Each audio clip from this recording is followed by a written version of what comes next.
বড় বড় আলু কেটে বুঝতে পারছো কী করবো। আজকে মুরগির মাংস করবো, একদম পাতলা করে ঝোল করবো। আলুটা ভেজে নিচ্ছি, আলুটা দিলে একটু টেস্টটা বাড়ে, তাই না? এটা গরম করে গেছে, বেশি রিচ খাবে না, একদম হালকা করে পাতলা করে করবো। কম মশলা দেবো, আলুটাকে ভেজে নিচ্ছি। আলুটাকে নিম বেগুন করবো আজকে। বেগুন করে রেখেছি, এখন মানে এই সময়টা না নিম বেগুনটাই বেশ ভালো লাগে। আমার তো দিতে খেতে বেশ ভালো লাগে। কালকে গিমে শাক করেছিলাম, গিমা শাক বেগুন দিয়ে করেছিলাম। আজকে এখন নিম বেগুন করছি। এটা আমার হয়ে গেছে। এটা আজকে মাংসটা করে আদা রসুন আর হচ্ছে কাঁচা লঙ্কা, 3টে কাঁচা লঙ্কা দিয়েছি, আর একটু রসুন দিয়েছি 8 থেকে 9টা, আর আদা আর ব্যাস। পেঁয়াজ আর টমেটো কুচি করে নিয়েছি, একটা টমেটো। আলুটা তুলে নিচ্ছি,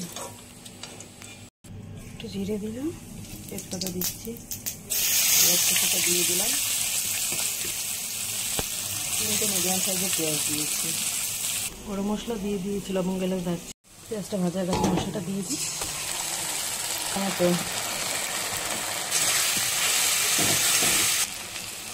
হলুদ গুঁড়ো দিচ্ছি, তো কাশ্মীরি লঙ্কার গুঁড়ো দিচ্ছি।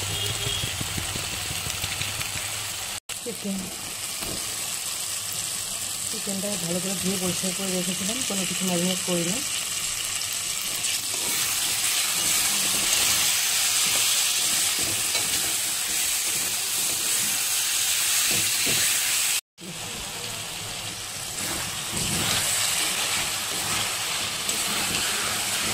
হয়ে গেছে, ভাজা আলুটা দিয়ে দিই, এবার জল দিয়ে দেবো।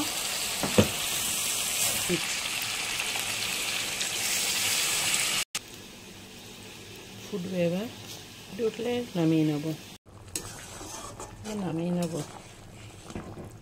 এবার দিয়ে দিচ্ছি।